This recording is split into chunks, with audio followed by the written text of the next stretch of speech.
Hello ladies and gentlemen, welcome back to the channel. This is Orcs Head Magic and today we are doing our podcast, Ugins Insight.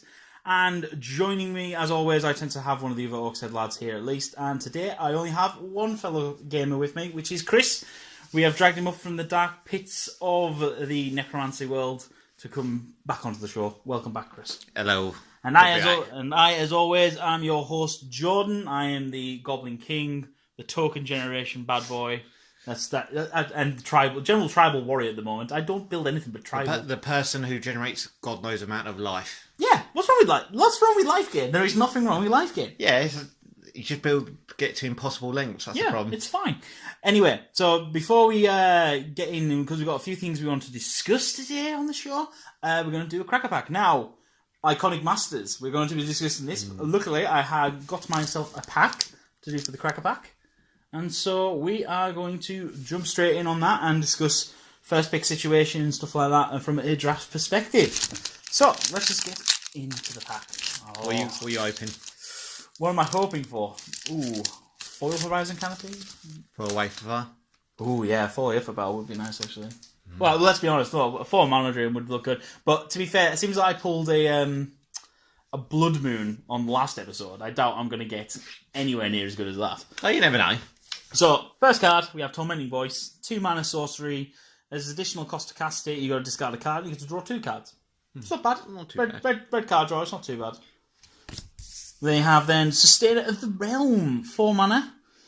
4 mana, 2/3. It's an angel, has flying. When it blocks, it gets +2 to its health.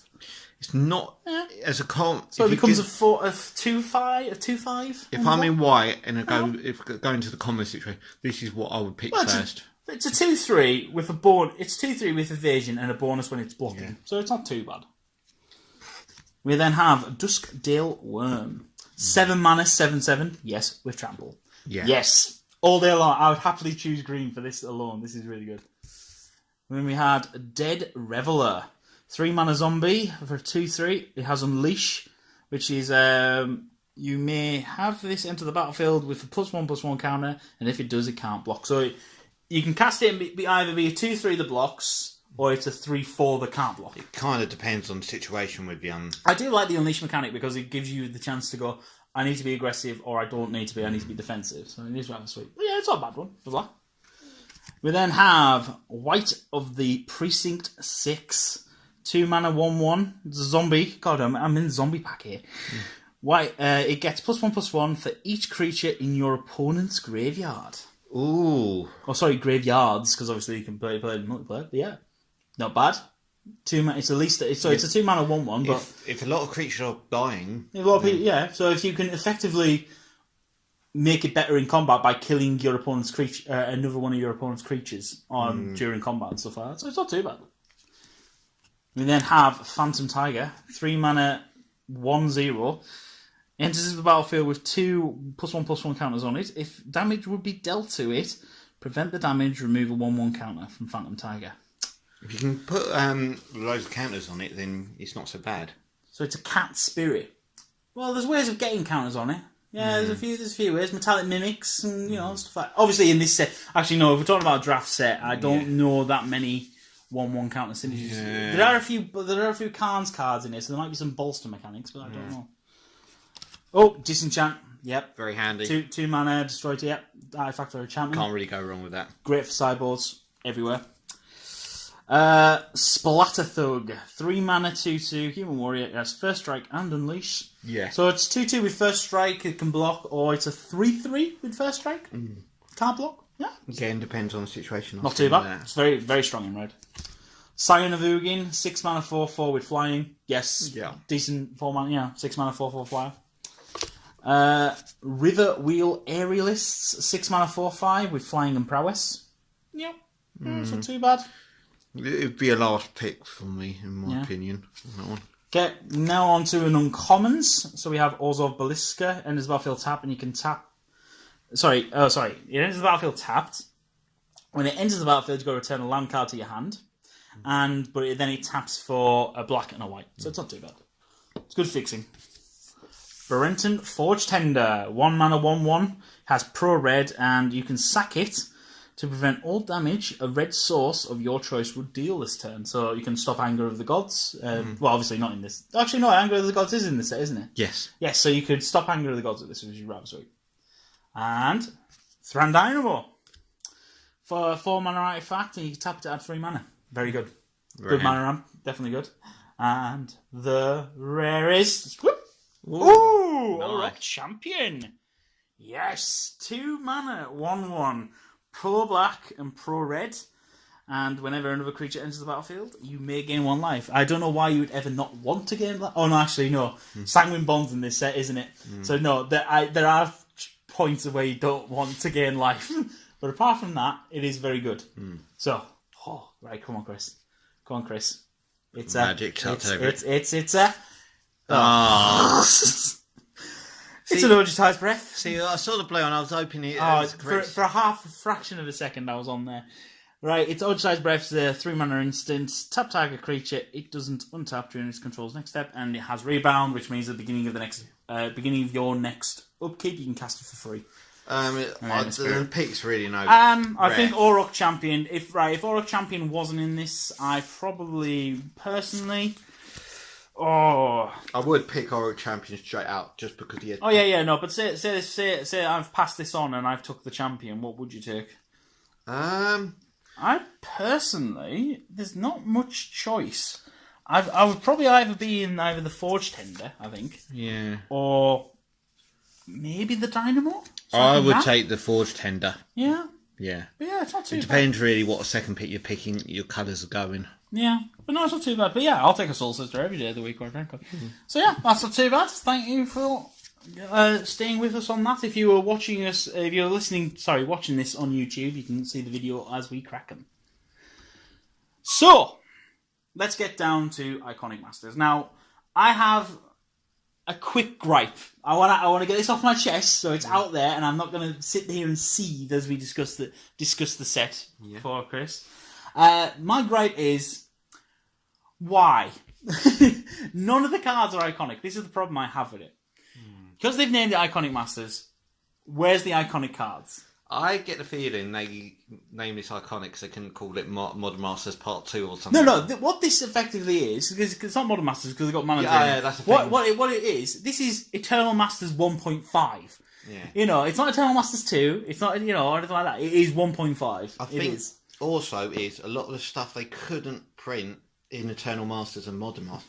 They decided, okay, just reprint it in this as well. Yeah, but no offence. Well, one, the timing's poor. This has been released in November. Not even on payday weekend before Christmas. It's a very odd time to release it, in my opinion, for one. But number two, it's just like, oh, come on, you've named something Iconic Masters. There's not even Lightning Bolt in the set. There is Rift Bolt. Yeah, but that's not Lightning Bolt. Where's all the other iconic cards? Alright, okay, there's Thoughtseizes in there, I'll give you that. You got Lightning Helixes. You got Lightning, yeah, so there are a few. You got the Dragons. Yeah, but they're not really iconic either, realistically. I mean, they're good, don't get me wrong, you've got to have something to find, but I just don't think the name suits the set.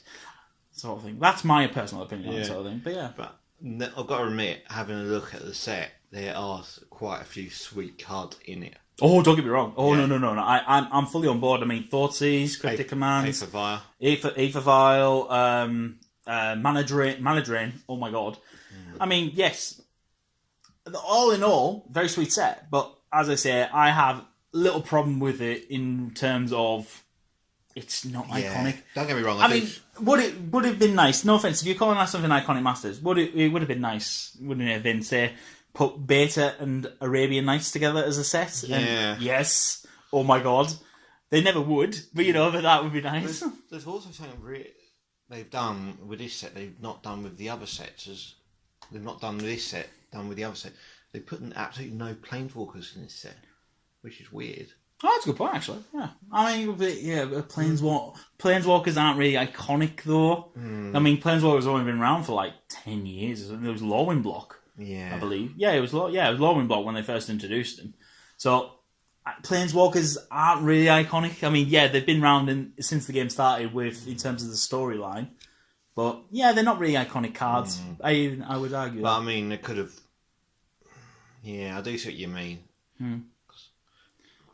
But, yeah. So, anyway, that's my gripe. That's my one big elephant in the room I had to get off my chest. That's all good, man. But anyway, so, moving on. So, basically, Iconic Masters has come out.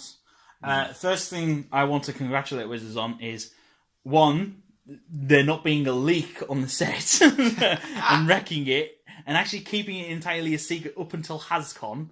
Yeah. That was well done, Wizards. You know, come on, I have to give them to them for that. Yeah. The fact is that players were literally going to sit down for their sealed games, did not know what was in the set, and I could only imagine how awesome that feeling was. Oh god, I would have loved to. To be fair, actually, we actually know we do have experience of what that's like because it seems that we've done like historical sealed and stuff like that, haven't we? Oh so, yeah. So sort of sitting down and like, is this a good card? I don't know. Like sort of trying to work out what things are good and what things are bad. So it was rather good that Wizards have done something like that, and yeah. But yeah, so you know. So you've, I haven't actually had any time to go to F&M to actually do any drafts with this, but you have, Chris. Can you give me a lowdown? What do you feel like it's like? The draft, it drafted really well. Yep. I've got to admit, in draft, putting things like Cryptic Command and that in draft is disgusting, and especially a play with it as well. Especially when someone goes there, Mrs. Bauble looks at it and goes, yeah, you're pulling that next turn. Oh, did someone actually do that to you?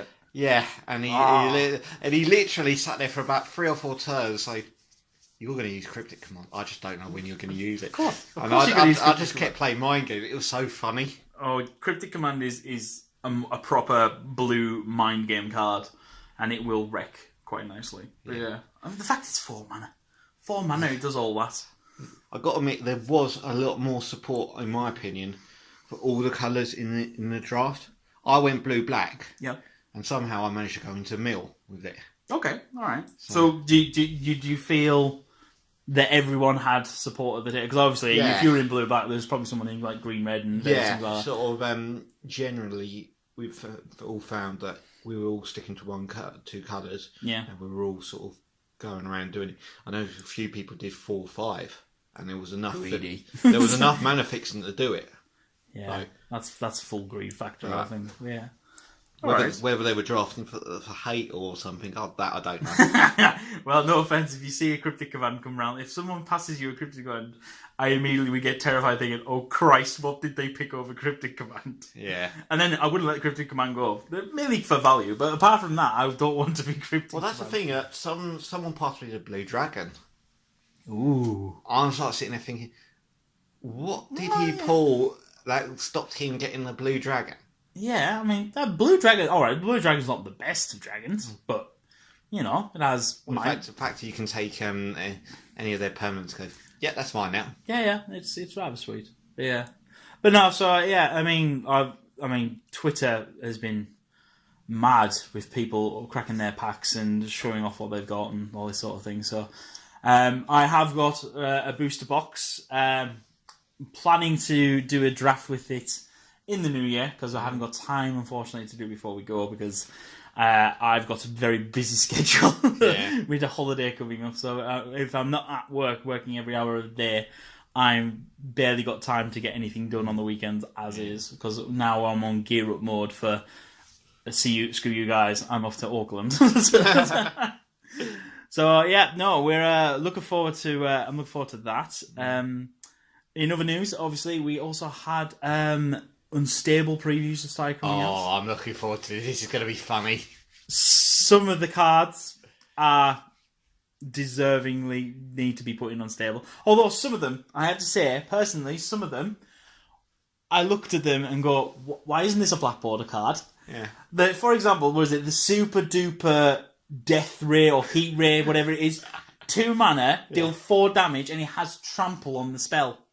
So you bolt a creature for 4 damage. If you bolt a 1/1 spirit, you'll kill the creature and deal 3 damage to your opponent from a sorcery. You know why that's not a black border? Why?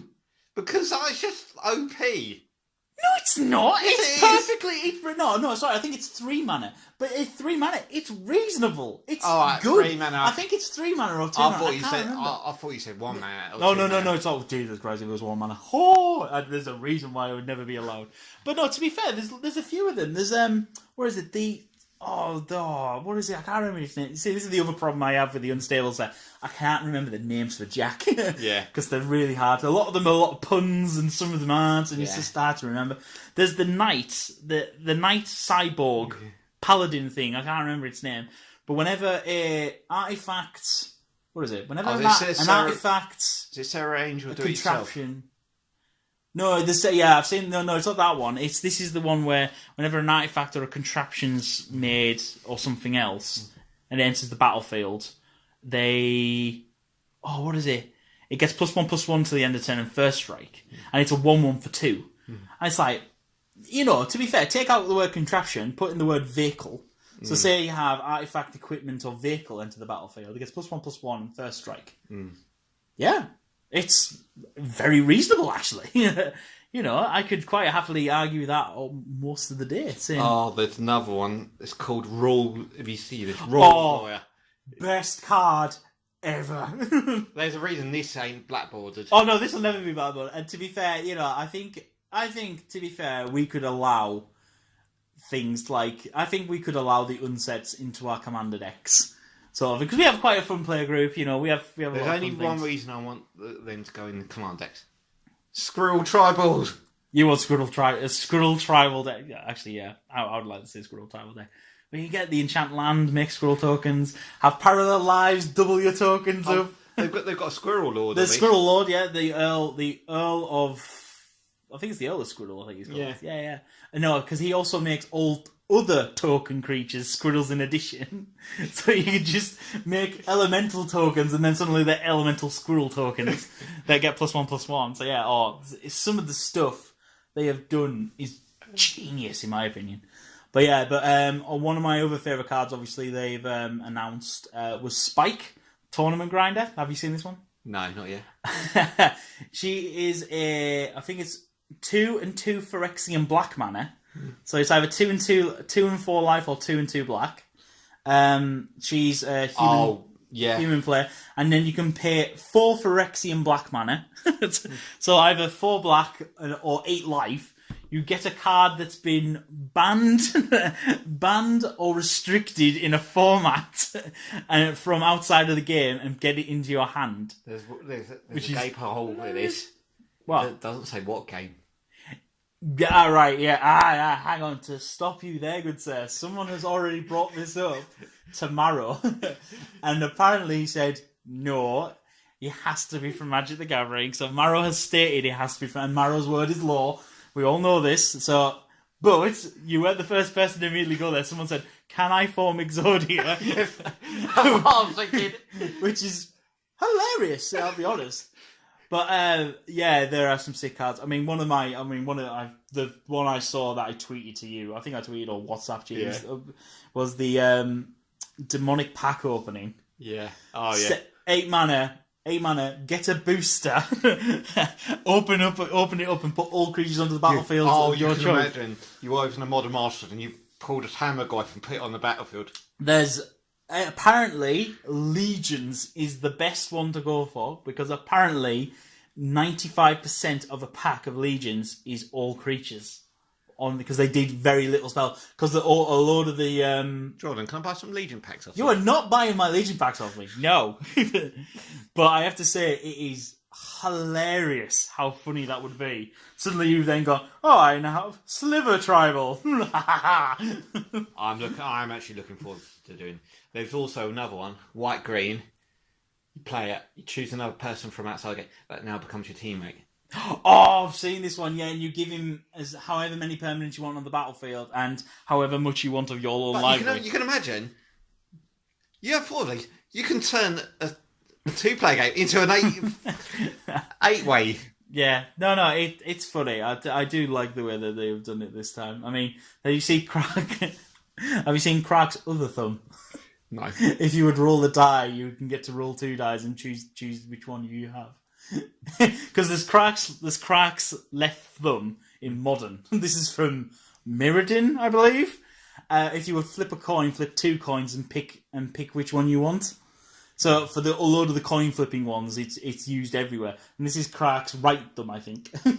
So if you were to roll a die, it's the same thing, but if you roll a dice, you get to roll 2 instead, because there's a load of dice rolling mechanics in the Unstable. So it looks hilarious. I'll tell you what, it's gonna be funny. I'm actually looking really forward to actually playing it. I'm actually debating about buying a booster box. I mean, I might try and pick one up, and we'll probably do a draft with it. I think around here at some point, because it'll be entertaining. We're gonna need booster packs on standby for that. What are you on about? I've got like a rack of them in my cupboard. Oh yeah, I forgot about that. Yeah, I have the booster pack stash. You do realise that I'd get raided. Yeah, I know. I'll get raided, but I get to keep all the rest, so it's fine. It's win-win for Jordan. Until you get whacked by Emrakul. Yeah, oh yeah, God forbid. So anyway, guys, so that is Unstable. That is out in December. Yes, it's out in December. So that's a nice little Christmas thing. So it's a nice little. If you want to get a booster box of that yourselves, go enjoy it. I definitely think I'm going to pick it up. I would recommend it. It looks like it could. It looks like a fun set. It does look like a hilarious set to draft with. I mean, unfortunately, or just as a warning, none of the cards are format legal. Unless you want to put them into your own cube, none of them are legal in any format. Not even Legacy. Because to be fair, some of the cards are very broken. Some of the cards are really insane. And they would get hilariously bad. So we're currently not all the way through spoiler season on that. I think there's another week to go, I believe. Oh, it's not all out yet? No, I think there's another week to go yet. Ooh. I can't remember. We're recording this, ladies and gentlemen, on the 19th. So I believe the spoiler season is still going. So that'll be interesting to see where we go from there. But that's going to be cool. It's going to be sweet. In other MTG news, nothing much else to report. It's all starting to wind down for Christmas. We do have actually one thing a couple of channel announcements we're going to do. So we have, we are going to be doing a Planeswalker challenge, ladies and gentlemen. Now, this came up as an idea because we were discussing Gideon Tribal and Liliana Tribal and various things like that, and we actually thought, well, hang on, what about the other guys in the Planeswalker multiverse, and is there actually any other viable decks?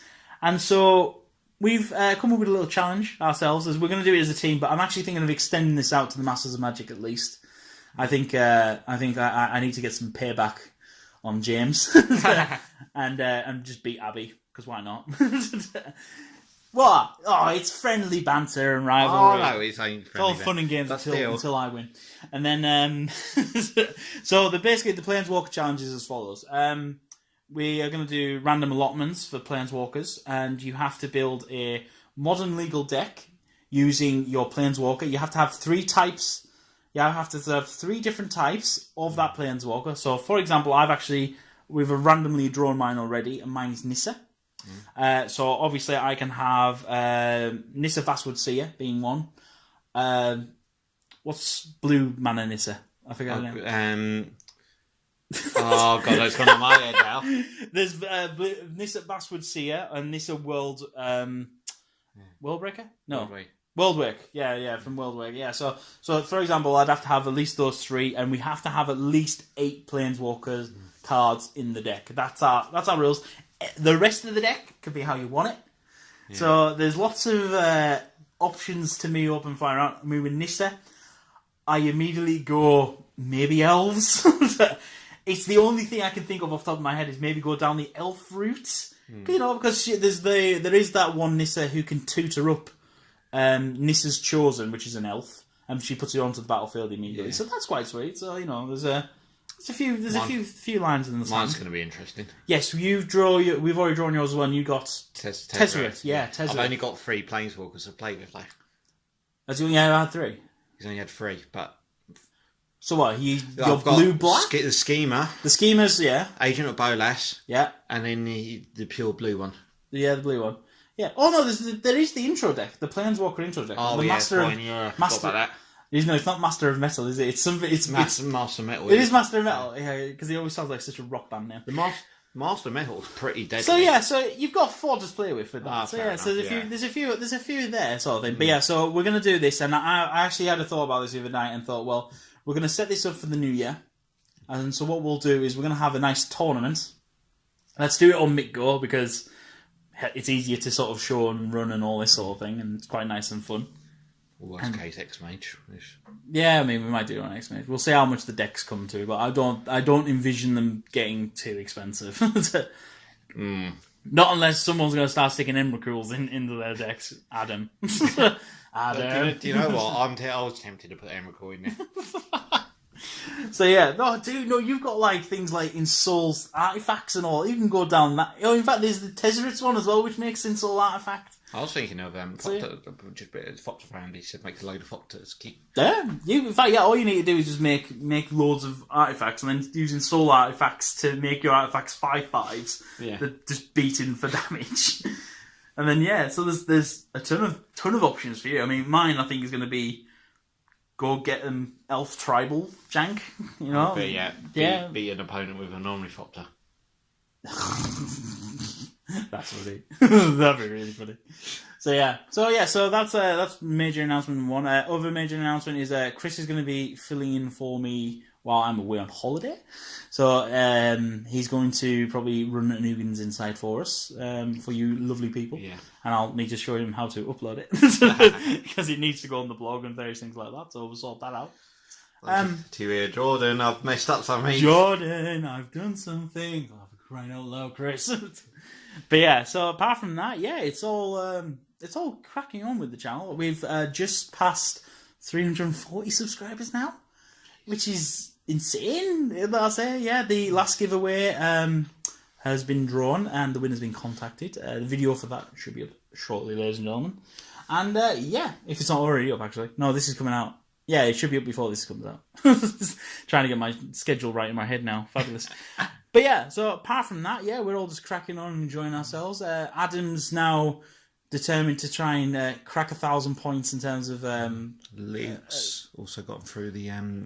Yes, Luke actually won the last last PPTQ he attended. So he's now going to go to the regionals, which is congratulations, Lukey boy. I want the Noble Hierarch promo off you, but you know, I'm going to kill him. I need that promo. So I'm going to send him with money and tell him to offer money to buy people's while he's there. So definitely looking forward to that. That's going to be good to see how he does at the regionals. I reckon Adam will get 2 buys. Yes, so Adam's he's now on a journey to try and break 1,000 points. Is it 1,000 points he needs to start earning for that? 1,200. Sorry, it's 1,200. Yeah, he's currently at like 900 something points. Yeah, he does. And he's actually worked out before the season ends. He just needs to attend a few more PPTQs, and he's planning to go to GP London, and so basically he's going to probably smash it. That's his new goal at the moment. I mean, personally, I'm sort of gearing to just get myself to nationals. I'm only like 25 points shy of nationals now. So I'm through nationals. I'm just sort of taking it back, having a look at a few decks and relaxing a bit now at the minute. Yeah, well, we've been to nationals before, so we know what it's going to be like. We know it's going to be the meta. So my plan is obviously once nationals is announced, we'll have a look at. We'll probably sit down, have a look, and see what sets are going to be in, what's the Pro Tour before, and then we're just going to go, right, I'm going to build this deck purely to take on this, and this. And it will suck against everything else, but, I don't care. It'll be fun.